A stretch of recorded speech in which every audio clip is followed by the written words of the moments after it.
Ada tempat yang katanya paling aman di dunia. Tempat di mana lo harusnya bisa pulang tanpa rasa takut, tanpa perlu jadi orang lain. Tapi nggak semua orang punya itu.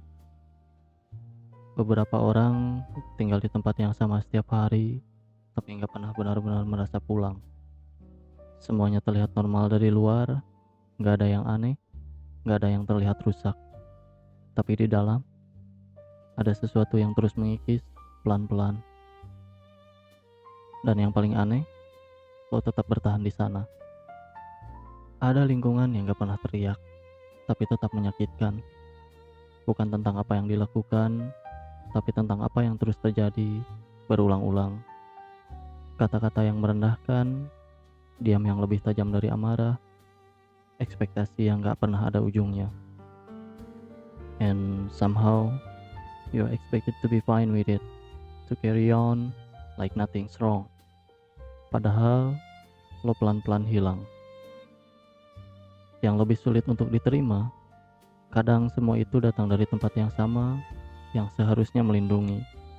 It's strange in it, how a place meant to feel like home can feel the most suffocating. Lo belajar untuk diam, belajar untuk mengerti, tanpa pernah dimengerti. And at some point, you stop asking to be seen. Bukan karena lo kuat, tapi karena lo tahu gak akan ada yang benar-benar melihat. Ada satu masa di mana semuanya terasa terlalu berat, bukan cuma capek, tapi kosong. Kayak gak ada lagi alasan buat lanjut. Dan di titik itu, pikiran mulai jadi tempat yang berbahaya. Lo mulai bertanya, kalau semuanya berhenti di sini, apa bakal ada yang berubah? Dan itu adalah bagian yang paling sunyi. Tapi entah kenapa di tengah semua itu, masih ada satu hal kecil yang bertahan. Bukan cuma harapan yang besar, bukan motivasi yang megah, cuma keinginan untuk gak berhenti di sini. Karena di luar sana, pasti ada sesuatu yang berbeda. A place where you don't have to shrink just to belong. Dan mungkin itu cukup untuk bertahan satu hari lagi.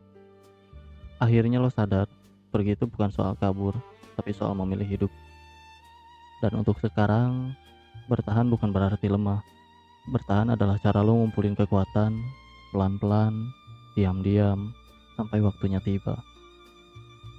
Gak semua orang punya tempat untuk pulang, tapi bukan berarti lo harus selamanya terjebak di tempat yang salah.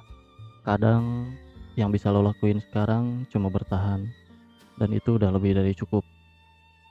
Kalau lo pernah ada di titik paling gelap itu dan lo masih di sini sekarang, berarti tanpa sadar lo udah bertahan sejauh ini, dan itu bukan hal kecil.